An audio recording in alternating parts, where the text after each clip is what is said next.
Shall we start now, ma'am? Yes, please. Thank you.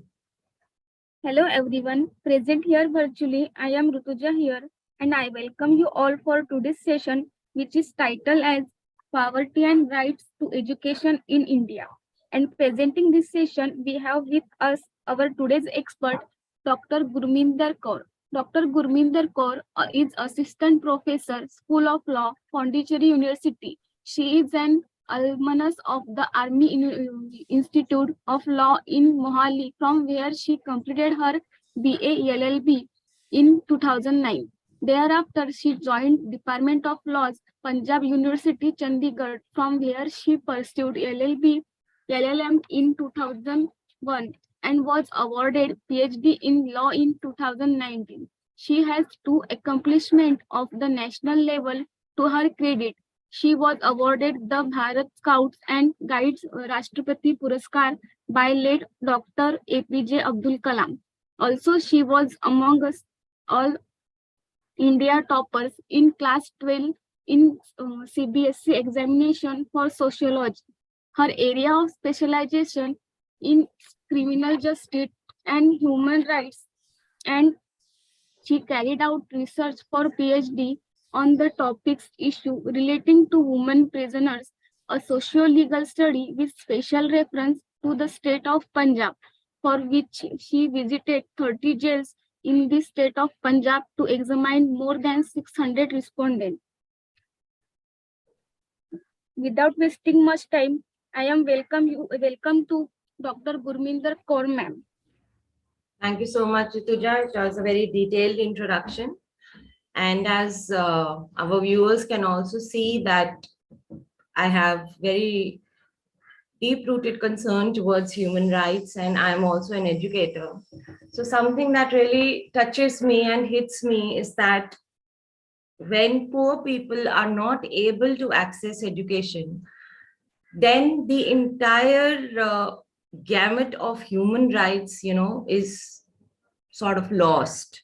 Whatever the legal system may be about, whatever the legal system may be providing, but when people do not have access to basic education, they will never be in a position to understand the entire system in which they continue to remain poor. So this quote from Nelson Mandela is one of my favorites because it really serves the point that I want to put across to our audience today. It says that there can be no contentment for any of us when there are children, millions of children, who do not receive an education that provides them with dignity and honor and allows them to live their lives to the full. So, lack of education directly hits at the absence of dignity and honor that human rights in its all perpetuity are based on. So now taking our audience to the main concept here today, poverty and right to education. What is the role that the education institutions should play, despite of the fact that some part of the society continues to be poor? What is it that the state should do in consonance with other systems that will improve all these things in the future?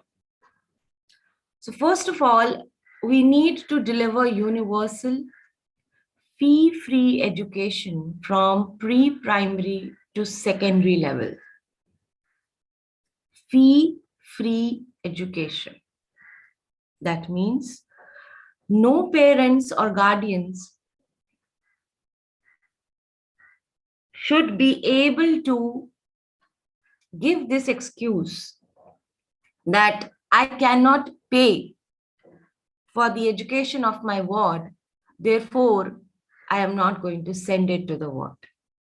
This also means the state should take it as its own responsibility to ensure that the youngsters, the children, are having an access to primary and secondary education, even if their natural guardians are not in a position to provide the same. See, what can be done for this? The state can set out plans to ensure free, equitable, and high quality primary and secondary education for 12 full years, as agreed in Sustainable Development Goal number 4 on education. We are living in the era of Sustainable Development Goals, where every day the international community is asking us, is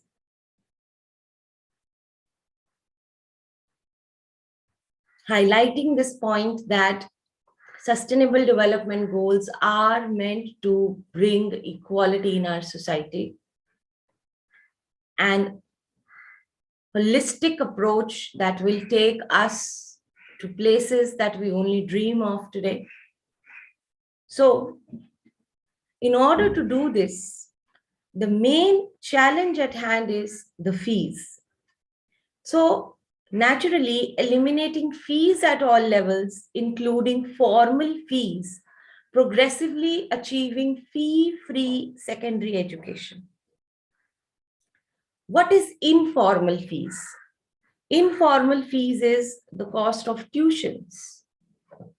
The cost of tuitions, the cost of sending a child to the school. Who is going to bear the expenditure for uniform? Who is going to bear the expenditure on books? What is the child going to eat? Who will ensure the safety of the child when the child is out to seek education? All these concerns are way more challenging than only the determinant amount of fees that needs to be paid. This must be carefully planned so as not to jeopardize quality. And also, if we are providing free education, that should not in any case indicate that since it is a free meal, anything can be served to the children. No. Maintaining the desired standards of quality, this entire system of making education up to secondary level absolutely fee-free needs to be carried out all over the world. Even if it is a developed country, still there are certain sections of society that continue to be devoid of education. Therefore, we should progressively expand access to at least 1 year of fee-free quality pre-primary education. Now, we cannot straight away send our children to class 1 when they don't know any language, when they don't know any mathematical numericals.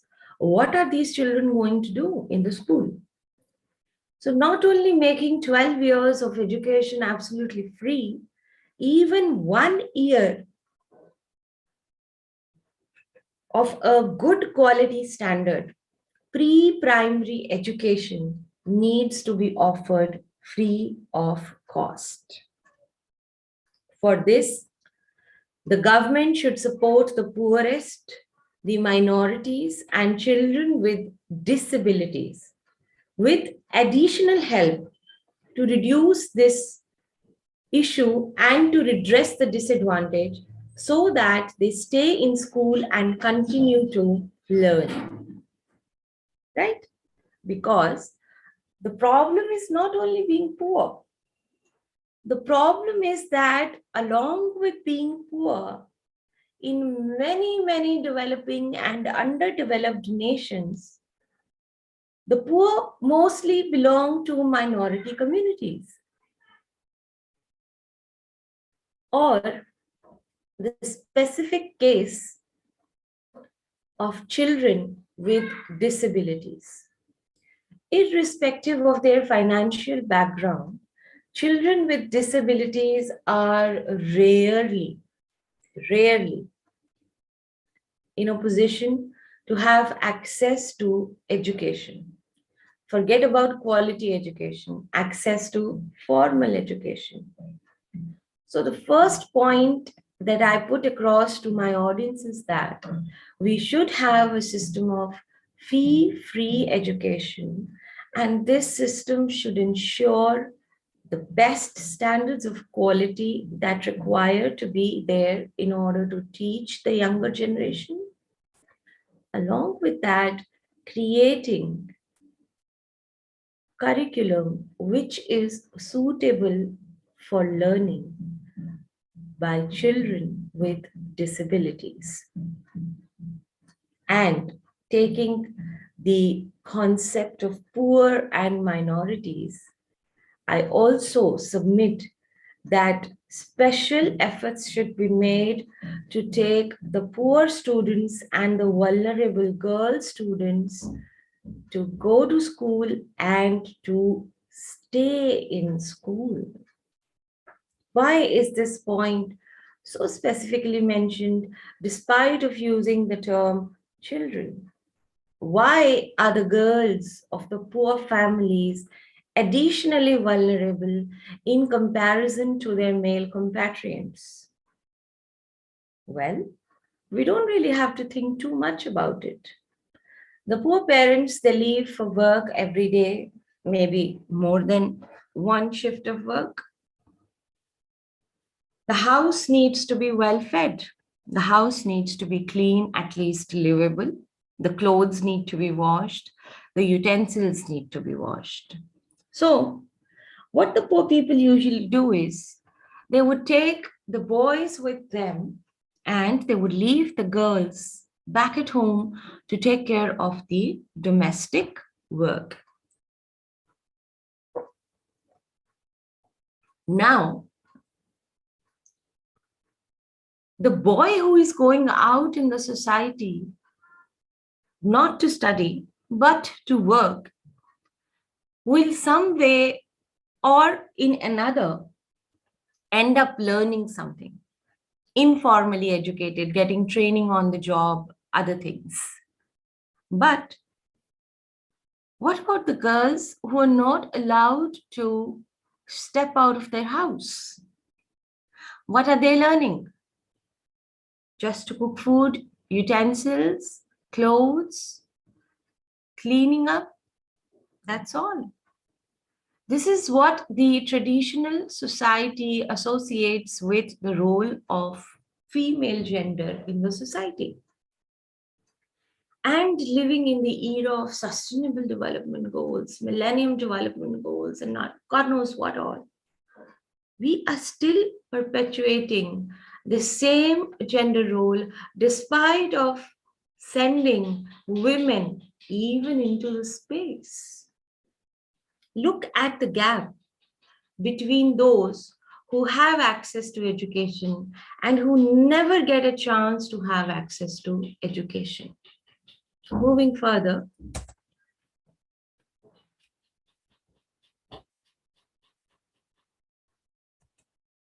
focus, I'm sorry,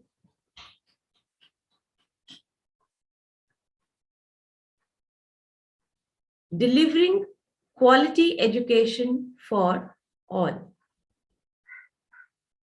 The state should develop a fully funded strategy to deliver a trained, qualified, and a well supported professional workforce. I say make it fee free. I say the government should ensure to teach the children. How will the government do it? The ministers are not required to bring the money from their home, no. But what is required to be done is creation of plans and strategies that will take all these elements to the next step. Develop a fully funded strategy to deliver a trained, qualified, and well supported professional workforce with enough teachers and other personnel to deliver education for all up to secondary school. Investing in relevant and non discriminatory teaching materials. That means, what are the kids going to learn? Even that has to be identified and provided by the state. Most importantly, taking into account their mother tongues. A child from agricultural laborers of Punjab should not be expected to learn in the preschool anything in any language other than Punjabi or probably Hindi. Similarly, poor people from Maharashtra should not be expected to teach their 5-year-old children in a language that children do not understand.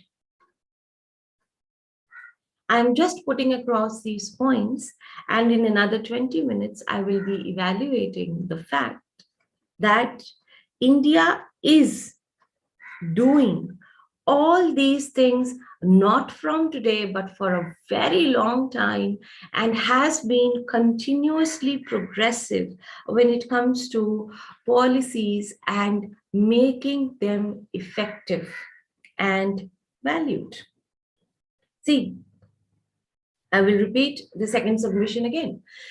The state should invest in relevant and non-discriminatory teaching materials, taking into account mother tongues, the changing needs of the majority, and the needs for schools to be places where sexist and patriarchal rules are challenged and are not learned. If it is a class of physical exercise, all the students, irrespective of their gender, should be persuaded to participate in that.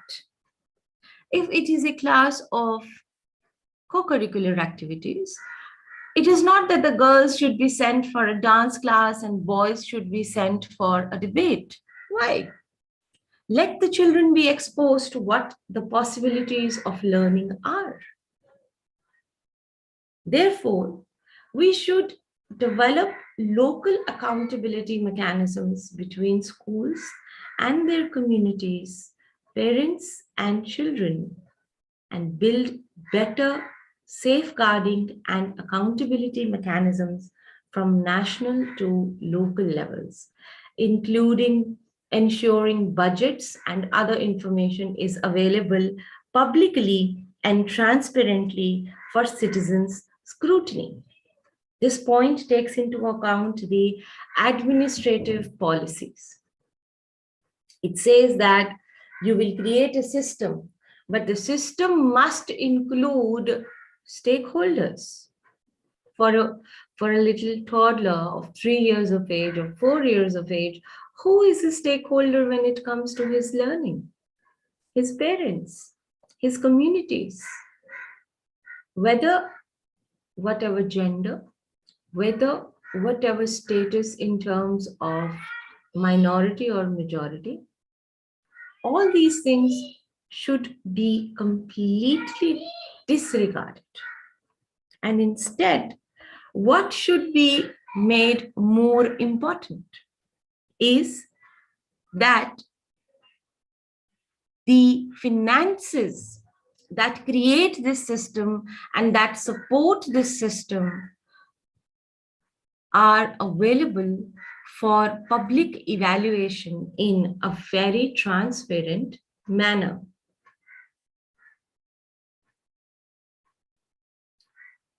Are my slides not changing now also?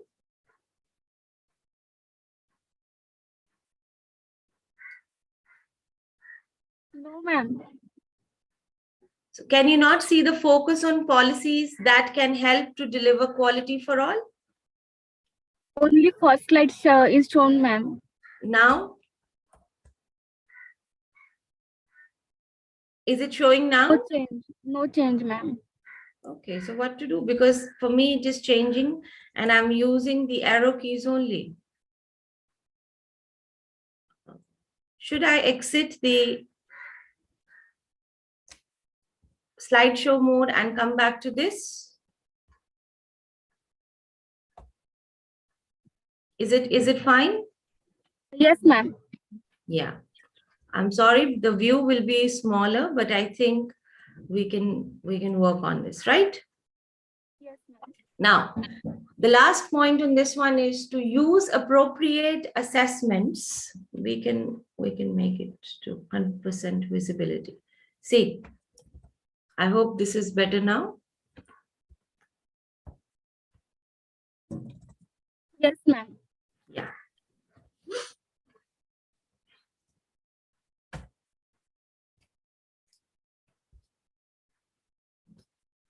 Use appropriate assessments that encourage a feedback loop for curriculum development and classroom adaptations at the local level. I said provide free education. I said because you're providing free education, don't compromise on the quality.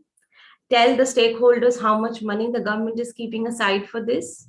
Now, the teachers are being trained by the government. The teachers are being appointed by the government. The teachers are being paid by the government. Therefore, there should be encouragement of a feedback system of what are they doing on a day-to-day basis? Are they in a position to achieve the goals for which they have been made a part of this system, right? Like at the end of this webinar, I'm sure the organizers would ask the participants to vote for it, to see how valuable, how interesting, and how relevant the information has been, how nicely it has been conveyed, whether the people who have invested 90 to 100 minutes of their life's time on paying attention to my words find it worthy of being invested or not.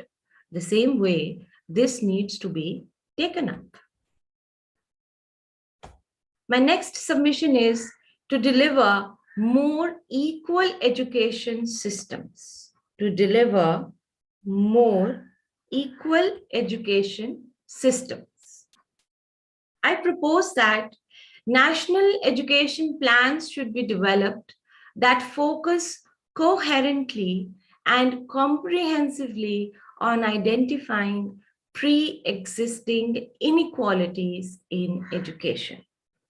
Now, well, in India, when we give reservation for members of the scheduled castes, for members of the scheduled tribes, for members belonging to non-creamy layer of other backward classes, when we give reservation for single girl child also, that means we are in fact following this very system so that the inequalities of the past should not continue to maintain a gap in our present day strategies.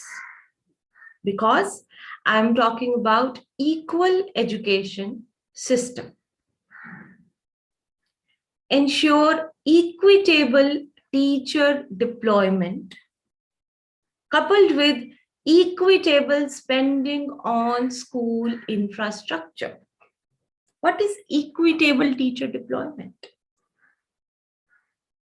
If in one city the government has 10 schools, all the 10 schools should have the same number of primary teachers who are capable of teaching the mother language, the mathematics, the drawing, the music, the physical education, a foreign language like English, which is very common in India, right? Equitable teachers. Each school should have, if it has, one school has 50 teachers in which 10 subjects are taught and 5 teachers are dedicated for each subject, that should be the way of teaching the others as well. Let's take an example of a bigger state. Some cities are well advanced, some areas are small towns, some areas are very backward. The backward areas are those in which private school education is not available mostly. And even if it is available, it does not deliver the standards which should be delivered. So, when I use the term equitable teacher deployment and equitable spending on school infrastructure and learning inputs, what I really want to my audience to understand is that it is in these backlogged areas where more attention should be given by the government of India in today's time. You know, that we have improved on so many scales, but if we still feel that there are gaps which can be curtailed by giving attention to certain areas which need attention, we should take that step forward. This may require affirmative action in poorer or more marginalized districts or regions. I have already explained this. My next submission is to ensure additional spending targeted at redressing disadvantage for marginalized or poor children in ways with proven impact. That means in a government school, children from different families can come. A family which is working at the clerical level in a government department can choose to send their children to a government school, and the house help who is working in that couple's house can also be sending her children to the same school. There is no stigma as to, oh my God, what kind of school is this? Absolutely not. But see, can these two families have same financial ability to support their children's learning after the school hours? Can the house help afford to buy the same number of books as the clerical couple can? Can the house help afford to take the children, or forget about taking children anywhere? Can these house helps teach their children to do the homework at home in the same manner as a clerical couple can? No. This is what my first point is all about. Pre-existing equalities in education. So, I know that a child from poor family needs additional help after school hours also to continue the process of learning. So, it is in this understanding that I want the government to redress this activity also. Then coming to unique learning needs of all the students, including children with disabilities. A blind child cannot be treated the same way as a sighted child can be. Children who are born with cognitive dysfunction cannot be expected to learn at the same rate and in the same way as children with an average cognitive function. Other physical disabilities, emotional disabilities, learning challenges, all these should also be kept in mind for this curriculum, methodology, and teacher training should be entirely independent. Then the next submission I have is focus on building public systems first. Whatever resources are available in terms of human resource development, maximum of that should be devoted to public education system. Why can't the government have the same standard of lab equipments which private schools can have? Why can't the government schools have the same standard of sports equipments that the private schools can have? But I have understood after being a student and now being a teacher along with being a researcher is that in a government setup, the initial step is excellent. It takes care of everything that not even a private institution can dream of. But what becomes a challenge is maintaining those standards for all times to come. New school is opening, all cricket equipment, all football equipment, all tennis equipment, all athletic facilities with a gym will be there. But these things need timely maintenance, development, improvement. Balls are going to wither out, bats and rackets are going to break. Who is going to bring them again? Give funds every year, allocate funds annually, biannually, so that these facilities can be improved.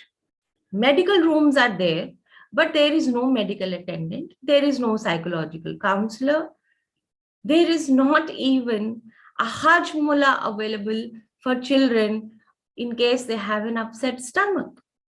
Forget about having 10 beds for children who are fainting. No arrangements. This is what an education system should consist of if we want the education to be holistic, if we want the education to undo the inequalities of the past. See, avoid diverting scarce public resources and attention away from the essential task of building good quality, inclusive public schools that are free and accessible for all students. Look further. Ensure adequate regulation of private education providers, especially commercial schools, to ensure educational quality and standards are being upheld. In private schools also, it is not that people are just taking money.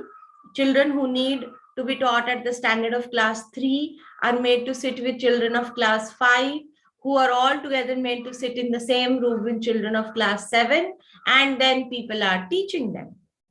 No. If it is a commercial establishment which takes money from parents in order to teach and train their children, that also should maintain the same standards as are expected. Right? That means the public schools have to be a challenge to be beaten. The public school should be so fantastic that private investors should think 2 times before coming into competition with them. But unfortunately, so far India is concerned, the situation is vice versa. Right? See, safeguarding the labor rights of teachers, especially female teachers in the public sector and in the private sector as well. Labor rights, that means teachers are there employed by the government to do a task, but teachers are also human beings. They have some cognitive limitations. They have physical limitations.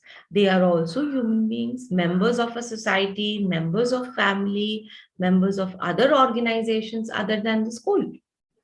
So, not only highlighting to the needs of the children, but if we will support our staff nicely, they will contribute in addition to what they are required to contribute. If I am a teacher, I know that my Pondicherry Central University is not pushing me beyond any kinds of limits. The UGC says an assistant professor must have direct teaching hours of 16 hours per week only. My university ensures that I should not be loaded like a donkey. That, okay, you are taking full salary, you should not be teaching only 16 hours in a week, but you should be teaching for 25 hours in a week. For the people in the audience who will be dying of a shock that they're teaching only for 16 hours, that does not mean that we are going to work only for 16 hours. At a university level, our education involves research. Not only are we teaching in classes, but we are supervising the research work of our doctorate candidates, of our own. We are working for so many policies for the government. We are working on so many projects for the government.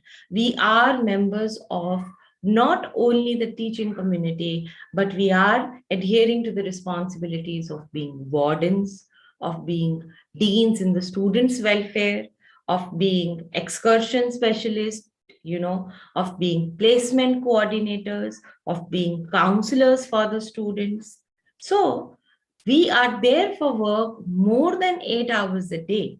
But the direct contact hours for a class, which are 16, are never compromised because our administration knows that we are not being paid just for these 16 hours. We are the ones who are keeping these institutions running along with our non teaching support. We are the ones who contribute so much to the university's growth that rankings of universities in India are changing every year. That is why. See, donors and multilateral institutions such as the World Bank should support the improvement and expansion of public education delivery and should not direct public aid funds for commercial or for profit private schools or market oriented public private partnerships. That means if we are getting funding from some other sources for the purpose of school education, we should just invest it into school education. We should not put it for any other purpose, but only for school education. Then ensure education works to strengthen equality for girls and women. See, just now I told you that we as teachers are also members of the society. We also have families. We are also human bodies. We can also have some medical problem, some emotional problem, some financial problem. See, when we talk of domestic violence, when we talk of senior citizens problem, when we talk of sexual harassment at workplace, then I don't know why, but the society looks at teachers as an absolutely different entity, as if all these social problems do not exist for them. Just see how the teaching community was treated during the outbreak of COVID. It is still continuing. God knows we will have the same restrictions from tomorrow also. But overnight is a big word. Within 2 minutes, we were expected to be experts in touching and working with computers, to be possessing smartphones, and to be working. I have taught for more than 8 months continuously, working from home, making slides on subjects in which slides are not at all possible. And where was the only point of good non-stop internet connection in my house? Just outside my toilet. On a plastic chair with a plastic stool. That is where I have spent the entire lockdown, if I can say frankly. Did any government bother to go for counseling of teachers, what they were going through? We were making sure that if we are teaching school children, what type of methods we should adopt. If we are teaching college students, what type of methods we should evolve. We are taking an online class and all the cameras of the students are switched off. We complain to our superior authorities that, sir, students are not taking it seriously. What are the directions from the government? Don't touch the students.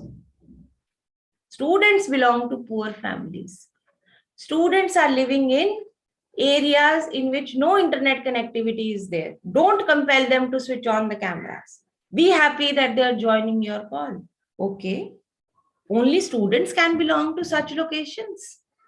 Can me and other teachers not like me have their native places in the middle of a field of wheat? Who is giving the guarantee that if I am a teacher and I am working from home, I have access, I have possession and ability to deal with all these things. No one. It was all thanks to the UGC that ensured that the salary of the college and university teachers should not be stopped in the garb of this. Otherwise, even this could have been done, or God knows what all could have been done. Look at how the private sector suffered. So, this is where I say equitable distribution of resources. And then I want to highlight the specific case of the girls and the women. When I use the words girls and the women, I want to include the students as well as the teachers of the female gender who face problems. Right? See, address the particular barriers that keep girls out of schools or learning, such as providing separate bathroom from boys, addressing the non-fee related cost of schooling, ensuring curricula and teacher training to promote positive gender roles and avoid stereotypes. This is exactly what I said in the beginning of my lecture, that a poor family will leave behind a small girl to take care of the household chores and take out their son, that eventually he will learn something and he will start making money for the family. In the same light, I'm taking you to my next submission. Invest in early childhood care and education programs that take account of the needs of women, that is fit around typical working hours, and young girls who are expected to take care of for children. This can free up women's time by easing the millions of unpaid hours they spend every day caring for their families and home. That is why the facility of a crèche at every big workplace, especially educational institutions, is made necessary by the government. Support the working women. Little babies that they have, maternity leave is for what? 6 months. After that, you have to come back for work. Who is going to take care of your 6-month, 1 day old baby? Who is going to be feeding them? Who is going to be changing their diapers? Who is going to keep them safe from any sexual predators? So many concerns. So, if government comes out with an established system on a very sound basis, the future will only promise improvements, I'm sure. Then, my last submission for my audience here is to fund public education systems to deliver quality and equality for all. I think whatever I have already told my audience is included here. In the title itself justifies this. So, what I have been trying to highlight over here is that the necessity to educate is not only to supply degrees or mark sheets. Education should be a principle-oriented industry. Value system should be taught. Character building should be concentrated on. Health and well-being should be concentrated on. Who will become a historian? Who will become a scientist? Who will become a mathematician? Who will become an engineer? Who will become a lawyer, a police officer, a film actor, a sports personality, a businessman, or a housewife should be left for higher education to decide. At the base of it, every child should be given the same cushioned chair to sit on, the same pair of affectionate eyes looking at them, the same standard of cleanliness around them, the same standard of security available to them in the workplace. But the problem comes, who will educate the poor, uneducated parents to tell them that it is important to educate your children so that they can make more money for you after a few years? Understanding all these problems at the very outset, at the time of formation of the Constitution of India, our forefathers, they gave special reservations to members of scheduled caste, scheduled tribes. They abrogated discrimination on the basis of religion, gender, race, caste, or language anywhere. But with the advancement of time, the government of India came out with right to free and compulsory education for children act in 2009. Most of the policies that I have talked about here are from a perspective of a country, of a system, of a policy document. If I evaluate India's performance against these, I would say that India has performed excellently well in creating a system. But if I evaluate on case to case basis whether India is continuing to maintain those services, the answer will be very different for every region, big or small, location, wherever and however, and otherwise. So, what I submit to all of my audience is that we as members of society will be affected both by finances and education because these are directly proportionate to each other. Even if we are not in the teaching sector, even if we are not in the government sector, still we should and we can have a good sense of suggestions we can always make to the policymakers to bring change and improvement. And that is all from my side because I do not want to dwell upon any particular problems. Today, my intention to address this group of people was on a very general basis. So, thank you so much, Research Circle and Rozgar Yojana, for giving me this opportunity today to share my views, my opinions, and experiences on this very disturbing fact of human society that poverty and education do not go hand in hand. Thank you so much.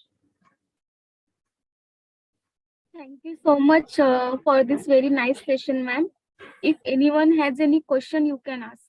Yeah, please be free to ask questions or to share your opinions on what I have also stated.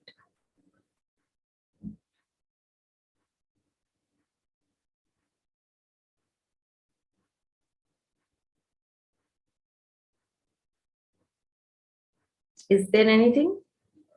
I think no one has any question, ma'am. Mm-hmm. Thank you so much, all the participants, for your active participation. Let me inform to all that this complete session will be available on our Business Rozgar YouTube channel. So if you want to watch it again or want to share it with somebody, please do visit Business Rozgar YouTube channel.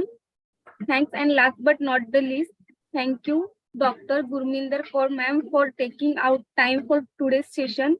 With your permission, I would like to end today's session here.